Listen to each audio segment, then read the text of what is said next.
कृष्ण हरी सर्वांना. आपण काल अध्याय 5 ऐकत होतो.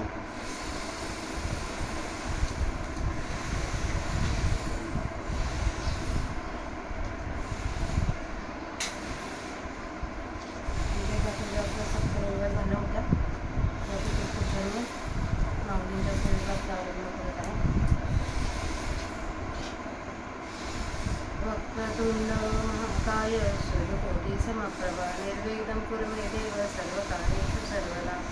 अलंकापुरी पुण्यभूमी पवित्र दतो ज्ञानराजा सुपात्र या आठविका महापुण्यराशी नमस्कार माझा सगुरु ज्ञानेश्वराशी.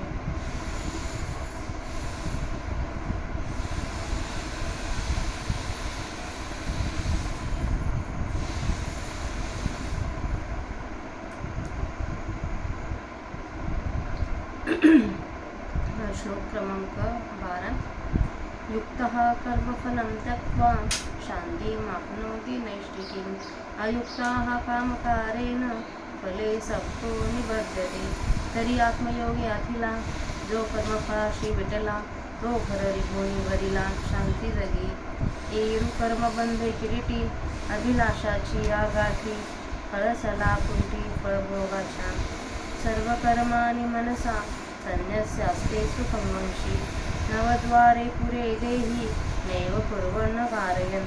जैसा फळाचे आहावे ऐसे कर्म करी आघवे मग नखी जेशी निभावे उपेक्षी जो तो जयाकडे वास पाहे देवती सखा सुखाची सृष्टी होय तो म्हणे ते तर आहे महाबोध. नवद्वारे देही तो असुतची परी नाही करुतची न करी काही फल त्यागी. न कर्तृत्वं न कर्माणि लोकस्य सृजति प्रभुः न कर्मफल संयोगं स्वभावास्तु प्रवर्तते. जैसा का सर्वेश्वरू पाहिजे तव निर्व्यापारू परी रची विस्तारू गुणाचा. हानी करता ऐसा म्हणिपे तरी कवने कर्मी न शिंपे जे हात पाहून लिंपे उदास वृत्तीचा. योग निद्रा तरी न मोडे अकर्तेपणा संग न पडे परी महाभूतांचे दळवाडे उभारी भले. जगाच्या जीवी आहे परी करुणाचा काही नोहे जगाची हे होय जाय तो शुद्धी हे नाही. नादत्ते कस्यचित् पापं न चैव सुकृतं विभुः अज्ञानेनावृतं ज्ञानं तेन मुह्यन्ति जन्तवः. पापपुण्याशेषे पासीची असुत न देखे आणि साक्षी होऊन ठके एरी गोष्टी कायसी. पै मूर्तीचे निमेळे तो मूर्तीची होऊन खेळे परी अमृतपण न मिळे दादुलयाचे.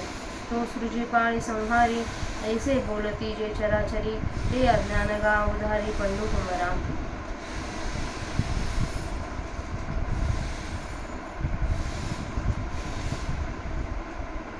ज्ञानं तु तदज्ञानं येषां नाशीतात्मनं तेधात्मादित्यवत ज्ञानं प्रकाशयति तत्परम्.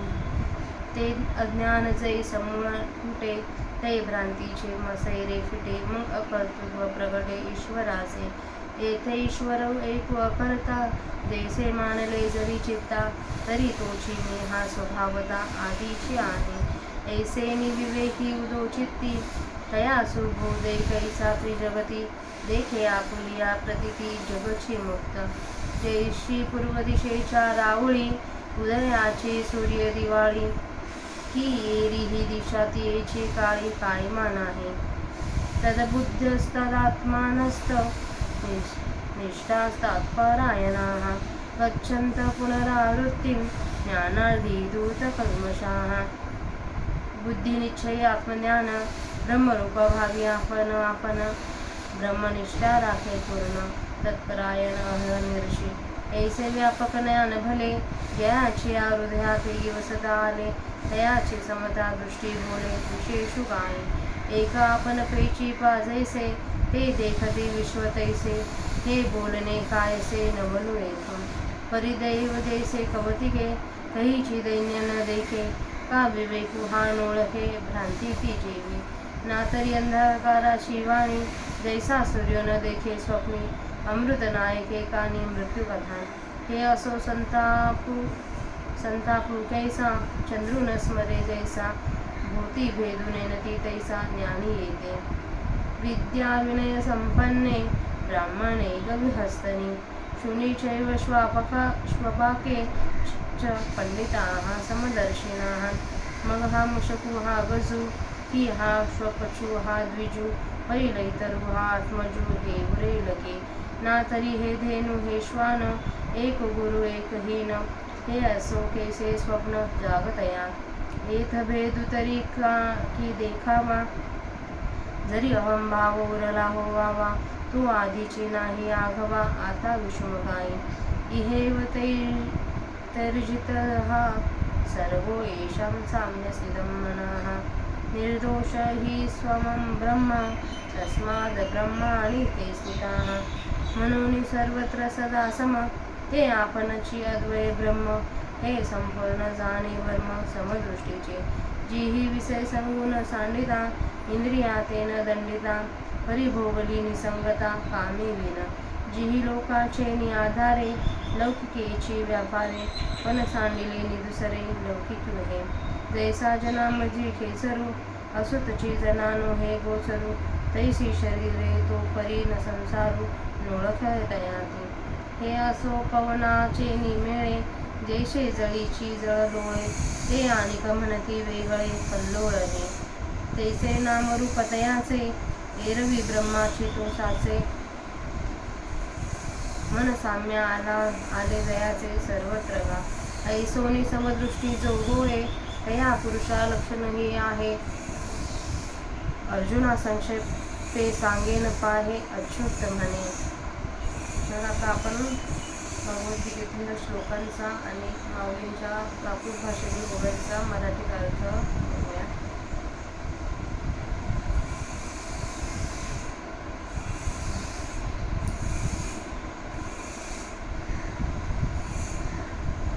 कर्म करणारा योगी कर्मफलाचा त्याग करून अत्यंत श्रेष्ठ अशी शांती म्हणजेच मोक्ष मिळवतो.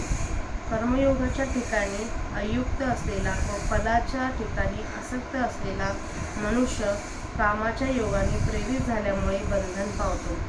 तरी या जगात ज्ञानयोगाने जो संपन्न झाला आहे आणि कर्मफलाचा वीट आणलेला आहे त्याला घरात घुसूनही शांती मिळते.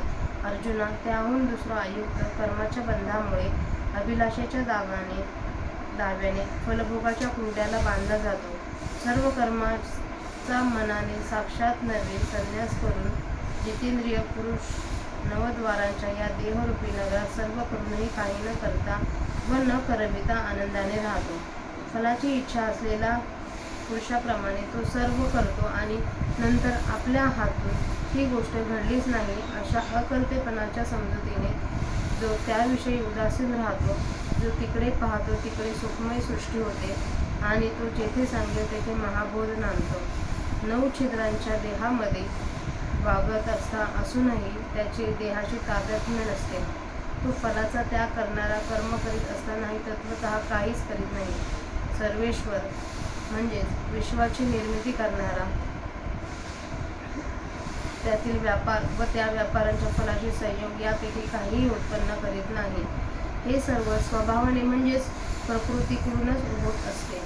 ज्याप्रमाणे सर्वेश्वर जर पाहिला तर तो वस्तुतः क्रियाशून्य असतो, परंतु तोच तिन्ही लोकांच्या विस्ताराची रचना करतो आणि त्यास करता असे म्हणावे तर तो कोणत्याही कर्माने लिप्त होत नाही, कारण त्याच्या ठिकाणी असणाऱ्या उदासीनतेचा कोणताही अवयव अशुद्ध होत नाही.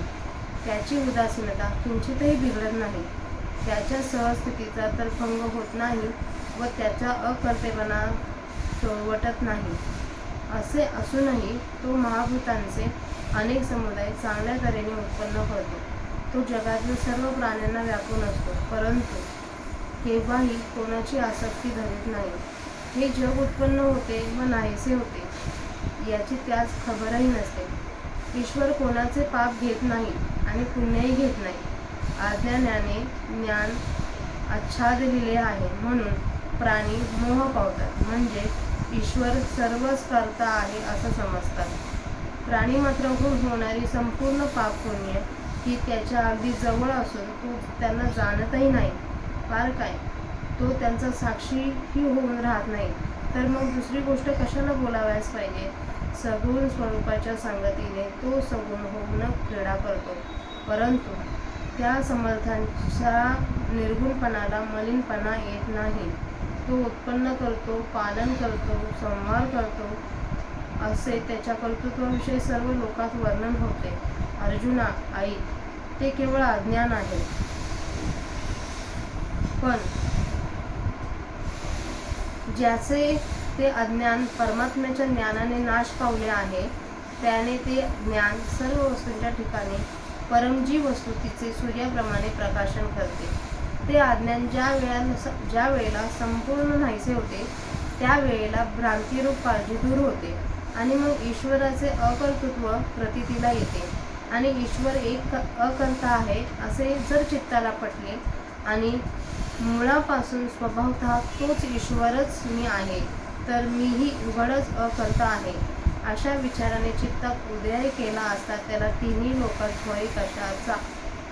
तो आपल्या अनुभवाने सर्व जगच मुक्त आहे असे पाहतो.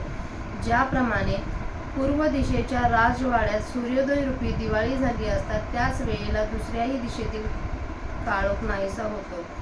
ज्यांची बुद्धी परब्रह्माच्या ठिकाणी रंगली आहे, ते परब्रह्मच ज्यांचा आत्मा आहे, त्याच्याच ठिकाणी ज्यांचा अभिनिवेश आहे, तेच आपण आहोत अशी भावना ज्यांची बुद्धी करीत आहे आणि जे तत्परायण आहेत, त्याचाच निजध्यास ज्यांची बुद्धी करते, अशा रीतीने ज्ञानाच्या योगाने ज्यांचे दोष नाहीसे झाले आहेत, त्यांना पुन्हा संसार जन्ममरण प्राप्त होत नाही.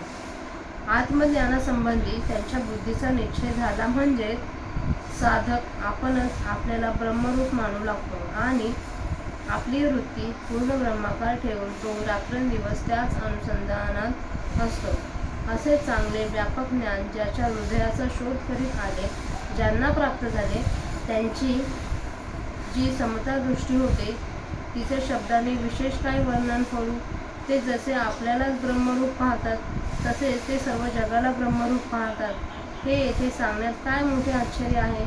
परंतु ज्याप्रमाणे दैव हे लीलेने देखील काय केव्हाच दैन्य पाहत नाही, किंवा विवेक हा ज्याप्रमाणे भ्रांतीला जाणवत नाही, किंवा अंधकाराचा प्रकार ज्याप्रमाणे सूर्याला स्वप्नातही दिसत नाही, किंवा अमृताच्या कानावर मृत्यूची वार्ताही येत नाही, हे राहू दे. उष्णता कशी असते हे ज्याप्रमाणे चंद्राला आठवूनही लक्षात येणार नाही, त्याप्रमाणे ते ज्ञानी प्राण्यांच्या ठिकाणी भेदाला जाणार नाही. विद्या व विनय यांनी युक्त असा ब्राह्मण गाय, हत्ती, कुत्रा आणि चांडाळ या सर्वांच्या ठिकाणी त्या ज्ञानी पुरुषाची दृष्टी सारखीच असते. मग त्यांच्या ठिकाणी हे चिलीट आणि हा हत्ती, किंवा हा चांडाळ आणि हा ब्राह्मण, किंवा हा आपला मुलगा आणि हा पलीकडला असलेला परका, हा भेद कोठून उरणार. अथवा ही गाय आणि हे कुत्र, अथवा एक थोर आणि एक नीच, हे कोठले, हे राहू दे. जागा असलेला स्वप्न कोठून पडणार. आणि जर अहंकार उरलेला असेल तरच भेदाची प्रतीती होईल. तो अहंकार तर अगोदरच सर्व नाहीसा झाला, आता भेदभाव कुठला. अशा समदृष्टीने ज्याचे मन स्थिर झाले, त्यांनी या लोके संसाराला जिंकले. ब्रह्म सर्व भूतांच्या ठिकाणी सम आहे व विषमता रूपी दोषरहित आहे, व याकरिता ते ज्ञानी पुरुष ब्रह्माच्या ठिकाणी निश्चल झालेले असतात आणि म्हणून ते सर्वत्र सम आहेत. म्हणून सर्व ठिकाणी सर्व काळ सारखे असणारे जे अद्वय ब्रह्म तेच आपण आहोत. हे जे समदृष्टीचे तत्व ते तो संपूर्ण जाणतो. ज्यांनी विषयाचा संबंध न टाकता आणि इंद्रियांचे दमन न करता निरीच्छा असल्यामुळे अलिप्तता भोगली, जे लोकांना अनुसरून लोक करतात त्याप्रमाणे व्यवहार करतात, परंतु ज्यांनी लोकांच्या ठिकाणी असणाऱ्या अज्ञानाचा त्याग केला आहे, ज्याप्रमाणे पिशाच जगात असून जगाला दिसत नाही, त्याप्रमाणे तो देहधारी असूनही संसारी लोक त्याला ओळखत नाही, हे राहू दे. वाऱ्याच्या संगतीने ज्याप्रमाणे पाण्यावरच पाणी लाटा रूपाने खेळते, पण लोक त्यास ह्या लाटा पाहून वेगळ्या आहेत असे म्हणतात, त्याप्रमाणे त्याच्या नामरूपाची गोष्ट आहे. एरवी ज्याचे मन सर्व ठिकाणी सामन्याला आलेले आहे तो खरोखरच ब्रह्म आहे. अशा तऱ्हेने जो समदृष्टीने असतो त्या पुरुषाला ओळखण्याचे लक्षण देखील आहे, असे अच्युत म्हणाले. अर्जुना, मी तुला ते थोडक्यात सांगतो, त्याचा तू विचार कर. तर आता आपण श्लोक क्रमांक 19 पर्यंत वाचन केलं आहे. आजच्या दिवसाची माऊलींची सेवा इथंच संपूर्ण झाली आहे. रामकृष्ण.